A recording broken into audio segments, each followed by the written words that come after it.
தனுசு ராசி பூராடம் நட்சத்திரம். இது சுக்கிரனோட நட்சத்திரம். தசா காலங்கள் 20 வருடம்.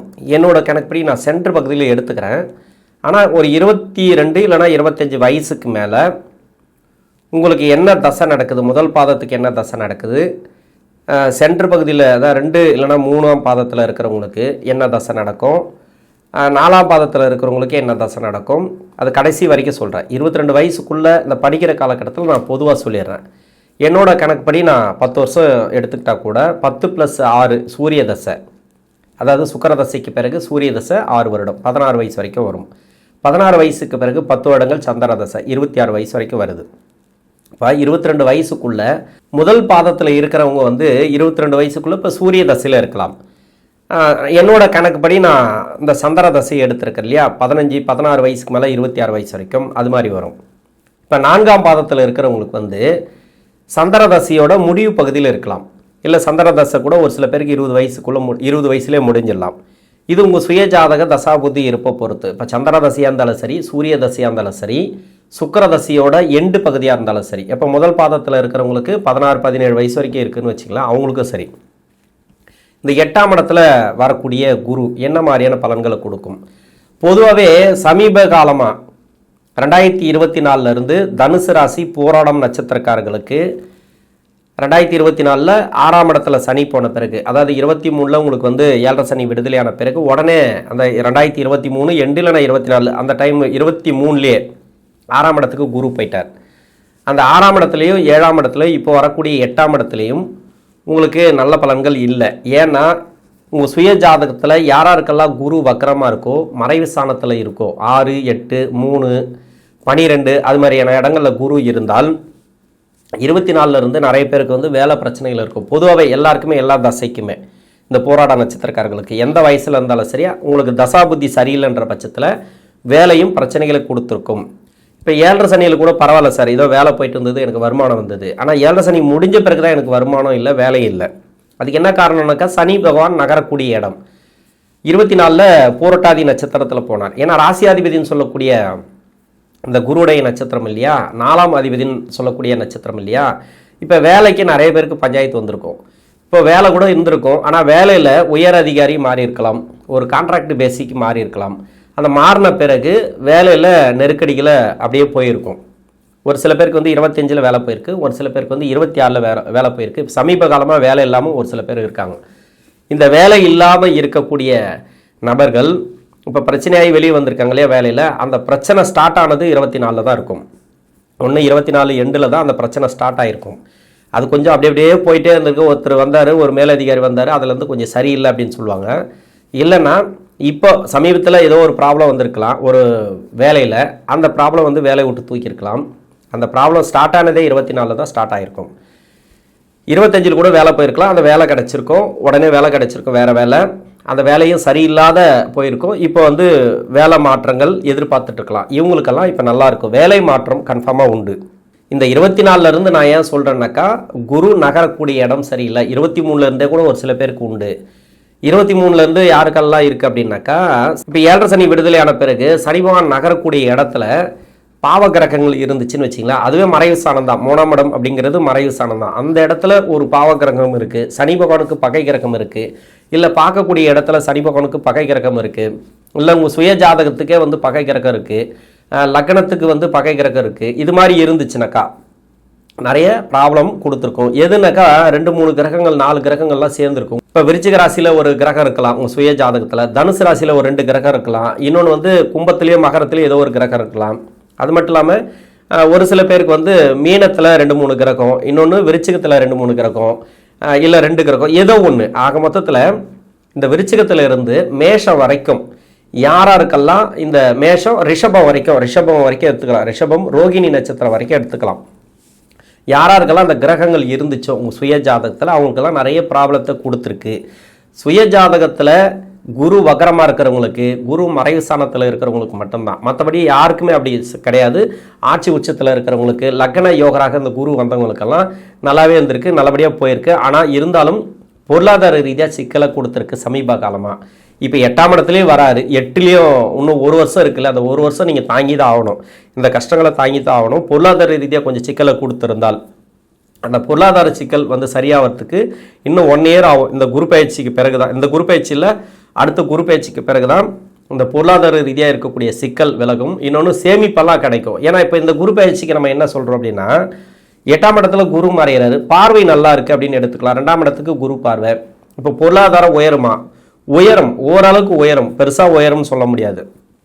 சுப விரயங்களை அதிகமாக கொடுக்கும். தேவையில்லாத செலவு நினச்சி கூட பார்க்க மாட்டீங்க, அந்தளவுக்கு செலவுகளை கொடுத்துரும். தேவையில்லாத செலவுகளாக தேவையான செலவுகளாக நீங்கள் பார்த்துங்க. இது வந்து பொதுவான பலன்கள். பொதுவானாக்கா எல்லாருக்கும் உங்கள் சுய ஜாதகத்தை பொறுத்து நான் சொல்கிறேன். ஆனால் தசாபுத்தி ரீதியாக பார்த்தீங்கன்னாக்கா என்னோட கணக்குப்படி நான் எடுத்திருக்கலையே, அந்த படிக்கிற காலகட்டத்தில் 22 வயசுக்குள்ளே இல்லைனா 25 வயசுக்குள்ளே யாராருக்கெல்லாம் வந்து படிப்பு ரீதியாக நிறைய நெருக்கடிகள் இருந்ததோ அதை எல்லாமே மாறும். நிறைய படிப்பில் என்னை பொறுத்த வரைக்கும் டிஸ்டர்ப் பண்ணாது. நான் எல்லா வீடியோவில் நான் சொல்கிறது ஒரே ஒரு விஷயம்தான். உங்களுக்கு ஒரு சில பேருக்கு வந்து போர் அடிக்கலாம், நான் இல்லைன்னு சொல்லலை. ஏன்னா படிக்கிற காலகட்டம் ரொம்ப ரொம்ப முக்கியமானது. நீங்கள் 25 வயசுக்குள்ளே உங்களுக்கு ஒரு கிஃப்ட் இருக்குன்னாக்கா அது நீங்கள் படிப்பை நீங்கள் நல்லபடியாக தேர்ந்தெடுத்துக்கிறது தான். இப்போ தனுசு ராசி இந்த போராட நட்சத்திரம், இந்த தனுசு ராசியில் பிறக்கவே கூடாது, தனுசு ராசி பாவம் பண்ண ராசி அப்படின்லாம் ஒரு சில பேர் வந்து கமெண்ட் செக்ஷனில் போடுறாங்க. மற்ற வீடியோலாம் பார்த்தீங்கன்னாக்கா நிறைய பேருக்கு எல்லா வீடியோவில் கமெண்ட்ஸுகளை பார்த்தீங்கன்னாக்கா தனுசு ராசிக்குன்னு இந்த நட்சத்திரத்தில் பிறக்கவே கூடாது, என்ன பாவம் பண்ணமோ தெரில அப்படின்னு, இன்னொன்று இந்த ராசியில் பிறக்கவே கூடாது, ரொம்ப பாவமான ராசி இது அப்படி இப்படின்ட்டு நிறைய அந்த கமெண்ட் செக்ஷனில் பதிவுகளை போடுறதை நம்ம பார்ப்போம். இதுக்கு எல்லாமே காரணம் என்னன்னாக்கா உங்களுக்கு அடுத்தடுத்து வரக்கூடிய தசாபுத்திகள் தான். இப்போ அந்த வயசில் 22 வயசில் இருக்கிறவங்க தான் இந்த கமெண்ட் செக்ஷனில் போடுறாங்க அப்படின்னு கிடையாது. 40 வயசு, 50 வயசு, 60 வயசு இது மாதிரி நிறைய இருக்குது இல்லையா. அவங்களுக்கு வந்து அவங்க வயசில் என்னென்ன வேதனைகள் இருக்கோ சோதனைகள் இருக்கோ இந்த மாதிரி கமெண்ட்ஸை போட்டு போவாங்க. இது என்ன காரணம்னாக்கா அடுத்தடுத்து வரக்கூடிய தசைகள். இப்போ சுக்கிரதசை முடிஞ்ச உடனே பிறப்பு ஜாதகத்தில் போராட நட்சத்திரம்னாக்கா சுக்கிரதசை முடிஞ்ச உடனே சூரிய தசை சந்திர தசை வந்துடும். அதன் பிறகு செவ்வாய் தசை வரும், மெயின் ராகு தசை வரும். ராகு தசையில் அது இருக்கிற இடத்த பொறுத்து தான். ராகுதசை சரியில்லை அப்படின்ற பட்சத்தில் மறைவு ஸ்தானத்தில் இருந்துச்சுன்னா, இந்த ராசிக்கு பகை கிரக வீட்டில் இருந்தால், லக்ன பகை கிரக வீட்டில் இருந்தால் எல்லாருக்குமே அப்படி இருக்குன்னு சொல்ல முடியாது, எல்லாருக்குமே நல்லா இருக்குன்னு சொல்ல முடியாது. இது பொதுவாக சொல்கிறது. இது மாதிரி இருக்கிறவங்களுக்கு என்ன நடக்குதுன்னே தெரியாது, வேலை தொழில் எல்லாமே பாதித்து நிறைய மனவேதனைகள் இருக்கிறாங்க. அந்த மனவேதனை இருக்கக்கூடிய மக்களுக்கு நான் என்ன சொல்கிறதுனாக்கா, இது எல்லாமே நீங்கள் வந்து 20-22 வயசுக்குள்ளே எடுத்த முடிவுகள். நீங்கள் 22 வயசில் ஒரு சில முடிவுகளை எடுத்திருப்பீங்க, தவறான முடிவு எடுத்திருப்பீங்க, இன்னும் திருமண வாழ்க்கையில் தவறான முடிவுகள் எடுத்திருப்பீங்க. இது மாதிரி அந்த முடிவுகள் இருக்கு இல்லையா, அந்த முடிவுகள் தான் இன்றைக்கி நீங்கள் கஷ்டப்படுறதுக்கு உண்டான காரணம். அதனால் பின்னாடி வரக்கூடிய தசைகள் உங்களுக்கு நல்லா இருக்கணும், அதாவது வாழ்க்கை நல்லா இருக்கணும், பொருளாதாரத்தில் நல்லா இருக்கணும் அப்படின்னா இப்போ இந்த 25 வயசுக்குள்ளே என்ன மாதிரியான படிப்பு படிக்கணுமோ உங்களுக்கு பின்னாடி வரக்கூடிய விஞ்ஞான வளர்ச்சி வேறு மாதிரி இருக்குது. இன்றைக்கி வேலை வாய்ப்பு தொழில் எல்லாமே வந்து எதிர்காலம் கேள்விக்குறியாக இருக்குது. ஆனால் அப்படியே போயிடாது.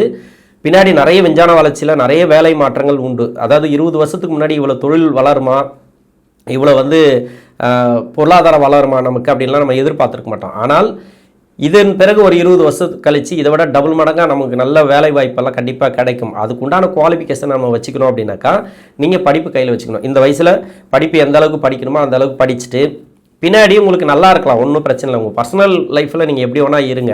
ஏன்னா ஒரு சில பேருக்கு வந்து தவறான வழியில் போகிறது, கெட்ட பழக்கங்கள், கெட்ட நடவடிக்கைகள், இது வந்து நிறைய பேர் வந்து அப்பா அம்மாவுக்கு கெட்ட பேர் வாங்கி கொடுக்கறது, தவறான வழியில் போகிறது, இதெல்லாம் வந்து கொஞ்சம் கண்ட்ரோல் பண்ணிக்கணும். இது கண்ட்ரோல் பண்ணால் சிறப்பு. இல்லை அப்படின்ற பட்சத்தில் நிறைய பின்னாடி கஷ்டப்படக்கூடிய சூழ்நிலைகள் ஏற்படும். இது வந்து உங்களுக்கு போர் அடிக்கலாம். எல்லா வீடியோவிலும் எல்லா நட்சத்திரத்துக்கும் நான் சொல்லியிருக்கிறேன். இது எல்லாம் இப்போ மட்டும் இல்லை, இந்த குரு பயிற்சிக்கு மட்டும் இல்லை, எல்லா தசைகளும் எல்லா பயிற்சிகளுக்கும் நான் பொதுவாக சொல்கிறது. இது ஒரு 2 நிமிஷம் நான் ஒதுக்கி நான் சொல்லிவிடுவேன். உங்களுக்கு போர் அடிக்கலாம், ஓகே, தவறாக எடுத்துக்கொள்ள வேண்டாம். அப்போது படிக்கிற காலகட்டத்தில் இந்த 8ஆம் இடத்துக்கு வரக்கூடிய குரு உங்களுக்கு சிறப்பான முன்னேற்றங்களை கொடுக்கும். படிப்பில் கை வைக்காது, படிப்புங்கிறது நல்லாயிருக்கும் அப்படின்னு எடுத்துக்கலாம். யாராருக்கெல்லாம் படிப்பு ரீதியாக, அதாவது 24, 25 கூட ஒரு சில பேருக்கு வந்து மன அழுத்தத்தை கொடுத்துருக்கலாம். நிறைய முயற்சிகள் பண்ணியிருப்பீங்க, அந்த முயற்சிகளுக்கு சக்ஸஸ் இல்லாமல் போயிருக்கலாம். 2 மார்க்கு 1 மார்க்லலாம் போயிருக்கலாம். வந்து வேலை கிடைக்காம இன்டர்வியூ அட்டன் பண்ணி நிறைய இன்டர்வியூ அட்டன் பண்ணி வேலை கிடைக்காம இருக்கலாம். இப்போ ஒரு சில வேலை கிடைச்சிருக்கு, அந்த வேலையில் சரியில்லாமல் இருக்கலாம். எல்லாமே இப்போ பூர்த்தி ஆகும். என்னோட கணக்குப்படி 26 வயசு வரைக்கும் சந்திர தசை எடுத்திருக்கிறேன். அடுத்து செவ்வாய் தசை. செவ்வாய் இந்த பூராடம் நட்சத்திரக்காரர்களுக்கு முதல் பாதத்தில் இருக்கிறவங்களுக்கு 35 to 42 வரும். இப்போ என்னோட கணக்குப்படி 27 to 34. 4ஆம் பாதத்தில் இருக்கிறவங்களுக்கு 21 வயசுலேருந்து 28 வயசு வரைக்கும். அப்போ 20 வயசுக்கு மேலே உங்களுக்கு 42 வயசு வரைக்கும் செவ்வாய் தசை வருது. போராடம் நட்சத்திரக்காரர்களுக்கு 4 பாதத்தில் இருக்கிறவங்களுக்கும் 20-22 வயசுக்கு மேலே வருது. இப்போ திருமண ரீதியாக எடுக்கக்கூடிய முயற்சிகள் சக்ஸஸ் ஆகும். ஒரு சில பேருக்கு வந்து செவ்வாய் அப்படிங்கிறது ராகுவோட சேர்ந்துருக்கும், கேதுவோட சேர்ந்துருக்கும். அந்த கேதுவோட ராகுவோட சேர்ந்து இருக்கிறதுனால அவங்களுக்கு நிறைய பிரச்சனைகளை கொடுத்துருக்கும், வேலை வாய்ப்பு ரீதியாக பிரச்சனைகள் கொடுத்துருக்கோம், சரியாக வேலை அமையாமல் இருந்திருக்கும். அதெல்லாம் இப்போ அமையும். இப்போ 2ஆம் இடத்துக்கு குரு பார்வை. இன்னொன்று ராகு இருக்காருன்னு வச்சுக்கலாம், குரு பார்வைப்படக்கூடிய இடத்துல உங்கள் சுய ஜாதகத்தில் இருக்கக்கூடிய ராகு. சமீப காலமாகவே ராகு இருக்கிற இடத்துக்கு குரு பார்வை பட்டிருக்கலாம், ஆனால் சரியான வளர்ச்சிகள் இல்லாமல் இருந்திருக்கலாம். அதுக்கு என்ன காரணம்? மெயினாக தசா புத்தி. இப்போ குரு பார்வை, உச்ச குரு பார்வை முன்ன 7ஆம் இடத்துலேருந்து ராசிக்கு பார்வைப்படும் போதும் பரவாயில்ல சார், ஏதோ போச்சு, வேலையில் பிரச்சனை வராமல் போச்சு அப்படின்னு சொல்கிறவங்களும் இருக்கிறாங்க. வேலையில் பிரச்சனை வந்து இப்போ வேலை மாற்றத்துக்காக நான் எதிர்பார்த்துட்டு இருக்கேன், வேலையும் போயிடுச்சு அப்படின்னு ட்ரை பண்ணக்கூடிய நபர்களுக்கு இப்போ வேலை மாற்றத்தை கொடுக்கும். வேலை கொடுத்துருங்க, வேலையில் வந்து ப்ராப்ளம் வைக்காது. ஆனால் அந்த வேலையில் நல்லா இருக்கிறோமா, சம்பாதிக்கிறோமா, முன்னை விட நல்லா சம்பாதிக்கிறோமா, உயர்வு நல்லா வந்திருக்கா அப்படிங்கிறது தான் நம்ம பார்க்கணும். அதுதான் இந்த குரு பகவான் அப்படிங்கிறது கொஞ்சம் கம்மியாக கொடுக்கும். ஏன்னா 8ஆம் இடத்துல மறையிறது ராசியாதிபதி 4 கூடைய கிரகம், அந்த 4ஆம் இடத்தை பார்க்குறார். சனி பகவான் அங்கே 4ஆம் இடத்துல இருக்கிறார். வேலை ரீதியாக நிறைய தடங்கல்கள் கொடுத்துட்டு வந்திருக்கும் சமீப காலமாக. இப்போ வேலை மாற்றம் கண்டிப்பாக கொடுக்கும். ஆனால் பெரிய வேலை நல்லா இருக்குது, வேலை பரவாயில்ல அப்படின்லாம் சொல்ல முடியாது. நல்லபடியாக வேலை போவோம், வேலை இல்லாதவங்களுக்கு வேலை கிடைக்கும், வேலையில் இருக்கக்கூடிய நெருக்கடிகள் மாறும். இருந்தாலும் பிடிச்ச வேலை இல்லை ஒரு நல்ல ஒரு பொசிஷனுக்கு வரேன் அப்படின்னாக்கா அது வந்து அடுத்த குரு பயிற்சிக்கு பிறகு தான். உங்களுக்கு எப்படி பார்த்தாலும் தசா புத்தி எடுத்து பார்த்தா கூட அப்படி தான் இருக்கும். அடுத்த குரு பயிற்சிக்கு தான் உங்களுக்கு நல்லது நடக்கக்கூடிய அமைப்பில் கன்ஃபார்மாக இருக்கும் எல்லாருக்குமே. என்னை பொறுத்த வரைக்கும் 6, 7, 8 இந்த குரு பகவான் வரும்போது உங்களுக்கு தசாபுத்தியும் பாதிக்கப்பட்டிருக்கலாம். தசாபுத்தி ரீதியாக பாதிக்கப்பட்டவர்களுக்கு கொஞ்சம் வெயிட் பண்ணி தான் ஆகணும். இன்னும் 1 இயருக்கு வெயிட் பண்ணி தான் ஆகணும். திருமணத்துக்காக முயற்சி பண்ணக்கூடியவர்களுக்கு திருமணம் சக்ஸஸ் ஆகும். கணவன் மனைவிக்குள்ள ஒற்றுமை இல்லை, அதெல்லாம் வந்து நல்லாவே இருக்கும் அப்படின்னு எடுத்துக்கலாம். அடுத்து ராகு தசை. பூராடம் நட்சத்திரம் முதல் பாதத்தில் இருக்கிறவங்களுக்கு 42 to 60, என்னோட கணக்குப்படி 35 to 53. அதாவது 2ஆம் பாதம் இல்லைனா 3ஆம் பாதத்தில் இருக்கிறவங்களுக்கு 35லேருந்து 53 வரைக்கும். 4ஆம் பாதத்தில் இருக்கிறவங்களுக்கு வந்து 28லேருந்து 46 வரைக்கும். அப்போ 28 வயசுக்கு மேலே 60 வயசுக்குள்ளே இந்த ராகு தசை அப்படிங்கிறது வருது. 18 வருடங்கள் ராகு. நிறைய பேருக்கு வந்து ராகு தசை அப்படின்னாக்கா உங்கள் சுய ஜாதகத்தில் வீடு கொடுத்த கிரகம், அதாவது சுக்கிரனோட வீட்டில் இருக்குதுன்னு வச்சிங்களேன், வேலை ரீதியாக நிறைய சிக்கல் இருக்கும், கடன் பிரச்சனை கன்ஃபார்மாக இருக்கும். இந்த போராடம் நட்சத்திரக்காரர்களுக்கு தொழில் பண்ணிங்கன்னா கடன் இருக்கும், வேலையில் இருந்தீங்கன்னாக்கா அந்த வேலை ரீதியாக இருக்கக்கூடிய கடன், அதாவது இஎம்ஐ லோன், இது மாதிரி வீடு கட்டுறதுக்கு ப்ராப்பர்ட்டிக்கு எதுக்கோ ஒன்றுத்துக்கு கடன் வாங்கியிருப்பீங்க. அது தேவையில்லாத கடனாக இருக்கலாம். அது மாதிரி அது சம்மந்தமான நிறைய மன உளைச்சல்களை நீங்கள் பார்த்துருக்கலாம். அந்த கடன் சுமை குறையும், அந்த கடன் கொடுக்கக்கூடிய சூழ்நிலைகள் ஏற்படும். நிறைய பேருக்கு அந்த கடன் பிரச்சனை கொஞ்சம் கொஞ்சமாக தீரும். இப்போ வருமானம் வரும், இப்போ கடன் கொடுப்பீங்க. அது மாதிரி இடம் வாங்கி வீடு கட்டணும்னு நினச்சவங்களுக்கு ஏதோ ஒன்று இடம் வாங்குவீங்க, இல்லை இடம் இருக்கிறவங்க வீடு கட்டுவீங்க. அது மாதிரி குரு சுப விரயங்களை அதிகமாக கொடுப்பார். 12ஆம் இடத்துக்கு குரு பார்வை இருக்குது விருச்சிக ராசிக்கு. அப்போ தேவையில்லாத விரயம் அப்படின்னா அது மாதிரி விரயத்தை நீங்கள் ஏற்படுத்திங்க. உங்கள் கையில் காசு இருக்கா, ஒரு இடம் வாங்கி போட்டுருங்க. இல்லையா இடம் இருக்கா, வீடு கட்டுங்க. ஏதோ ஒன்று முயற்சி பண்ணுங்கள், லோனுக்கு முயற்சி பண்ணுங்கள், லோன் கிடைக்கும்.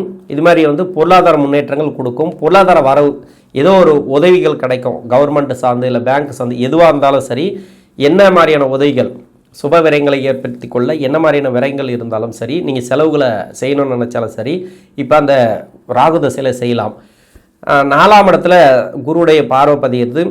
ராகு தசையில் யாராருக்கெல்லாம் வேலை ப்ராப்ளம் இருக்கோ, வெளிநாட்டில் இருந்தாலும் சரி, இங்கே உள்நாட்டில் இருந்தாலும் சரி, வேலை ப்ராப்ளம் கண்டிப்பாக தீரும். வேலை மாற்றங்கள் உண்டு. பெரிய வேலை மாற்றங்களை எதிர்பார்க்க வேண்டாம். பெருசாக நல்ல ஒரு பொசிஷனில் போய் உட்காருவேன் அப்படின்னா நிறைய முயற்சிகள் எடுங்க. இப்போ வந்து ஒரு ப்ரொமோஷனுக்காக வெயிட் பண்ணுறேன் அப்படின்னாக்கா அந்த ப்ரொமோஷன் கொஞ்சம் தடை தாமதங்களோடு கிடைக்கும். இருந்தாலும் உங்களை விட, அதாவது குவாலிஃபிகேஷன் கம்மியாக இருக்கிற ஆள், புதுசாக வந்த ஆள், இவங்கெல்லாம் முன்னுக்கு வருவாங்க. இந்த 8ஆம் இடத்துல குரு இருக்கும்போது திடீர் அதிர்ஷ்டத்தை நம்பாதீங்க. லாட்ரி யோகம் அது மாதிரி எதுவுமே இந்த காலகட்டங்களில் நம்பாதீங்க. 8ஆம் இடத்துக்கு வந்தார் புதையல் தருவார், அதை தருவார், இதை தருவார்னா அதெல்லாம் அப்படி கிடையாது. உங்கள் சுய ஜாதகத்தில் அது இருக்கணும். ராகு நல்ல அமைப்பில் இருக்கணும். இந்த வயது காலகட்டத்தில் ராகு வந்து நிறைய ஆசைகளை தூண்டுவார், நிறைய வந்து கற்பனைகளை தூண்டுவார். உங்களுக்கு வந்து எங்கெங்கேயோ கனவுகளை தூண்டி ஒரு சில பேருக்கு வந்து முதலீடு போட வச்சு கொஞ்சம் கஷ்டத்தை கொடுக்கும். அதையும் கொஞ்சம் கவனத்தில் எடுத்துக்கணும். ஏன்னா குரு பயிற்சிக்கிறது பரவாயில்ல, இப்போ குரு பார்க்கக்கூடிய இடத்துல ராகு இருந்தால் சிறப்பு. உங்கள் சுய ஜாதகத்தில் ராகு இருக்கார், அவர் சுய ஜாதகத்தில் அப்படின்னாக்கா அந்த தசையை நடத்தக்கூடிய கிரகம்னாக்கா ஓகே சூப்பர். இது வந்து ஓரளவுக்கு அந்த பொருளாதாரம், வேலைவாய்ப்பு அதெல்லாம் நல்லாயிருக்கும். பெரிய முதலீடுகளை தவிர்ப்பது நல்லது. இருக்கிற வேலையை கரெக்டாக பார்த்துட்டே வாங்க. பெருசாக முதலீடு பண்ணோம் அப்படின்ட்டு நீங்கள் யாருக்காவது முன்னிக்கிறதோ கேரண்டி கையெழுத்து போடுறதோ இந்த காலகட்டங்களில் நல்லது கிடையாது.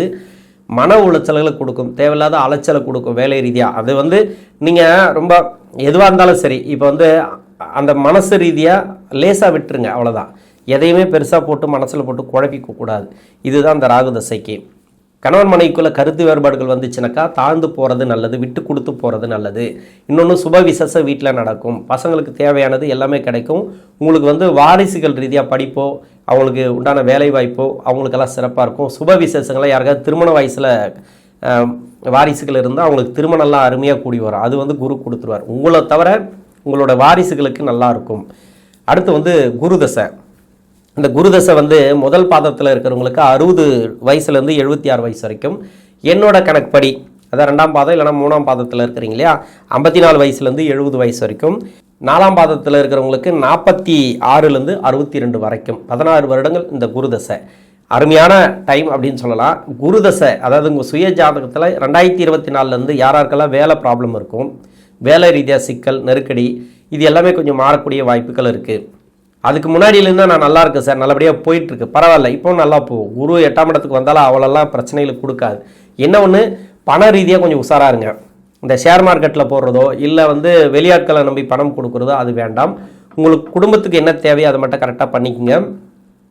தொழில் ரீதியாக ஒரு இன்வெஸ்ட்மெண்ட் பண்ணுறீங்க அப்படின்னாக்கா உங்கள் சுய ஜாதகத்தை செக் பண்ணிவிட்டு பண்ணுறது நல்லது. இதெல்லாம் வந்து பெரிய ஆசைகளை தூண்டும். இப்போ வந்து ஏதோ ஒரு அதிர்ஷ்டம் அடிக்க போகுது அப்படின்னு சொல்லுவாங்க, இல்லை புதையல் கிடைக்க போகுதுன்னு சொல்லுவாங்க. இது மாதிரி நிறைய தூண்டும், ஆனால் நிறைய தடைகளாக இருக்கும். குடும்பத்தில் வந்து சுப விசேஷங்கள் அதிகமாக கூடி வரும். அதாவது திருமண வயசில் பசங்க இருக்கிறாங்க அப்படின்னா, திருமணத்துக்காக வெயிட் பண்ணுறாங்க அப்படின்னா இப்போ திருமணம் நடக்கும். அப்படி இல்லைன்னா உங்கள் வாரிசுகளுக்கு வேலை ரீதியாக வேலை உங்களுக்கு வந்து நல்லாயிருக்கும். வேலை வந்து இப்போ யாரெல்லாம் தேடிட்டு இருக்காங்களோ அவங்களுக்கு வேலை கிடைக்கும். பொருளாதாரங்கிறது உங்களுக்கு இப்படி தான் கொடுக்கும், உங்களுடைய வாரிசுகளுக்கு இப்படி தான் கொடுக்கும். வண்டி வாகன சேர்க்கை, வீடு கட்டணும்னு ட்ரை பண்ணியிருப்பீங்க. இப்போ குரு பார்வை பார்த்தீங்கன்னாக்கா ஒரு இடம் இருக்கும், அந்த வீடு கட்டணும் அப்படின்னு நினச்சிருப்பீங்க, இப்போ வீடு கட்டலாம். இப்போ வந்து இடம் சார்ந்து எதனா சொத்து சார்ந்து நிறைய பேருக்கு ப்ராப்ளம் இருக்கலாம். அந்த சொத்து சார்ந்து இருக்கக்கூடிய நெருக்கடிகள், இடம் சார்ந்து இருக்கக்கூடிய நெருக்கடிகள், அதாவது ப்ராப்பர்ட்டி சார்ந்து இருக்கக்கூடிய நெருக்கடிகள், பூர்வீக சொத்தில் இருக்கக்கூடிய நெருக்கடிகள், இது எல்லாமே மாறும். சகோதர சகோதரிகள் வழியில் இருக்கக்கூடிய நெருக்கடிகள் மாறக்கூடிய வாய்ப்புகள் அதிகமாக இருக்குது. அடுத்து வந்து சனி தசை. சனி தசை வந்து முதல் பாதத்தில் இருக்கிறவங்களுக்கு 76 வயசுலேருந்து 95 வயசு வரைக்கும் இந்த சனி மகாதசை அப்படிங்கிறது போராட நட்சத்திரக்காரர்களுக்கு வரும். என்னோட கணக்குப்படி 70 வயசுலேருந்து 89 வயசு வரைக்கும் இல்லைனா 90 வயசு வரைக்கும் இந்த சனி மகாதசை அப்படிங்கிறது வருது. 4ஆம் பாதத்தில் இருக்கிறவங்களுக்கு வந்து 63 வயசுலேருந்து 82 80 இந்த வயசுக்குள்ளே இந்த சனி மகாதசை அப்படிங்கிறது வரும். பின்னாடி வரக்கூடிய தசை சனி மகாதசை அவ்வளோ சிறப்பு. இப்போ மன அமைதி கிடைக்கும். எப்பவுமே முன்னாடி வரக்கூடிய சனி தசையும் உங்களுக்கு நல்லது பண்ணும், பின்னாடி வரக்கூடிய சனி தசையும் உங்களுக்கு நல்லது பண்ணும். எப்படி நல்லது பண்ணுனாக்கா வாரிசுகளுக்கு நல்லது பண்ணும். எல்லாத்துலேயுமே வந்து சனி எப்படி உட்காரும் அப்படின்னா, இவர் எப்படி கொடுப்பாரு அப்படின்னா, ஒன்று 5ஆம் அதிபதியோட நட்சத்திரத்தில் இருக்கும், இல்லை பாக்கியஸ்தானாதிபதியோட நட்சத்திரத்தில் இருக்கும், இல்லை 5ஆம் அதிபதியோடு சேர்ந்துருக்கும், பாக்கியஸ்தானாதிபதியோடு சேர்ந்துருக்கும். இந்த ராசிக்கு 5 அப்படிங்கிறது யார்? செவ்வாய். செவ்வாயோட கனெக்டிவிட்டி ஏதாவது ஒன்று இருக்கும். ஒன்று செவ்வாய் நட்சத்திரம் ஏறி இருக்கலாம், இன்னொன்று வந்து செவ்வாயோடு சேர்ந்துருக்கலாம், செவ்வாயோட பார்வை பெற்றிருக்கலாம், அப்படி இல்லைனாக்கா செவ்வாயோட பரிவர்த்தனையில் இருக்கலாம். அது மாதிரி ஏதோ ஒன்று செவ்வாய் கனெக்டிவிட்டி ஆகிருக்கும். பாக்கியஸ்தானாதிபதினா சூரியன், சூரியனோடவும் சேர்ந்துருக்கலாம், சூரியனோட நட்சத்திரம் ஏறி இருக்கலாம். இது மாதிரியான கனெக்ஷன் இருந்துச்சுனாக்கா உங்களை விட உங்களுடைய வாரிசுகளுக்கு சிறப்பு. வாரிசுகளுக்கு வந்து நல்லா இருப்பாங்க, நல்ல ஒரு வேலை, அவங்களுக்கு தொழில், திருமண வாழ்க்கை. இப்போ திருமண வாழ்க்கையில் ஒரு சில பேருக்கு நெருக்கடிகளை கொடுத்துருக்கலாம். இப்போ நான் திருமணம் பண்ண சார், என்னோட பெண் வந்து திருமண வாழ்க்கையில் நல்லா இல்லை, இப்போ அது சரியாகும். அதுதான் பொருளாதாரம், அதுதான் 2ஆம் இடத்தை பார்க்குறது. குடும்ப மேன்மை இந்த காலகட்டங்கள் நல்லது அப்படின்னாக்கா அப்படி தான் இருக்கும். இப்போ பையனுக்கே வந்து திருமண வாழ்க்கையில் நிறைய நெருக்கடிகள் கொடுத்துருக்கு சார், பிரிஞ்சிருக்காங்க, இப்போ சேருவாங்க. இல்லை டைவர்ஸ் அது இதுன்னு போயின்னு இருந்தால் அதெல்லாம் நல்லபடியாக முன்னேற்றங்களை கொடுக்கும். இப்போ சொத்து ரீதியாக கேஸ் இருக்குது அப்படின்னாக்கா அதெல்லாம் மாறும். இன்னொன்று பூர்வீக சொத்தில் பிரச்சனைகள் இருக்குது, இல்லை இவர் சம்பாதிச்ச சொத்துலேயே சுய சம்பாத்திய சொத்துலேயே ப்ராப்ளம் இருக்குனாக்கா அதெல்லாம் மாறும். ஒரு நல்ல ஒரு இந்த குரு பயிற்சிக்கு நல்ல ஒரு மாற்றங்களை இப்படி தான் கொடுக்கும் சனி பகவான் கடைசி காலத்தில். எல்லாமே சின்ன வயசுலேருந்து ரொம்ப கஷ்டப்பட்டுன்னு வருவாங்க. போராட நட்சத்திரக்காரர்கள் கஷ்டப்பட்டுனே வருவாங்க.